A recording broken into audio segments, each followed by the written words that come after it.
नमस्कार दोस्तों, मैं आपको वेलकम करता हूँ रियल एस्टेट गुरुकुल में। अब आप ये समझिए कि आपको अपना लोन चुका देना चाहिए तुरंत, या तो फिर कुछ उसको एक्सटेंड करना चाहिए या वेट करना चाहिए, या जैसे चल रहा है वैसे चलना देना चाहिए। होम लोन की मैं बेसिकली बात कर रहा हूँ। अगर मैं बात करूँ होम लोन की, आपको कभी नहीं कंप्लीट करना चाहिए। इसका रीजनिंग क्या है? रीजनिंग के ऊपर चलते हैं। रीजनिंग में आप ये समझिए, पहला पॉइंट, आप जब भी कोई एक लोन लेते हैं तो डॉक्यूमेंट आपका सारा बैंक के पास रहता है। तो बैंक के पास आपका डॉक्यूमेंट सिक्योर है। आप सबसे पहला कंडीशन आप ये देखिए, आपके पास आया, अब उसको आप कहीं सिक्योरिटी में रखेंगे या लॉकर का फैसिलिटी लेंगे, लॉकर में डालेंगे, फिर उसका एक कॉस्टिंग आ जाएगी। वहाँ पे एक आपकी एक ये बचत हो गई लॉकर की।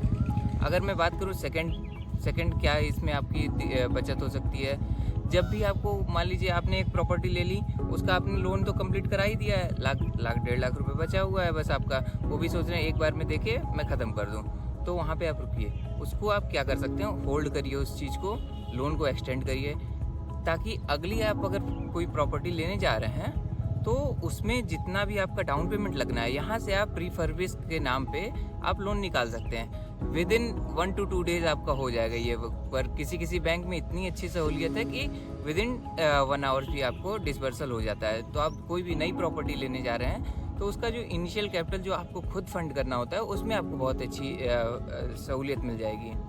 ठीक। हाँ, तो दोस्तों आपको करना क्या है, आपको ऐसा करना है, जब आपका 1.5 लाख रुपए आपका लोन अगर बच गया है तो उसको आप ऐसा करिए कि जाइए बैंक में, सर इसको मेरा 5 साल 10 साल के लिए एक्सटेंड कर दीजिए।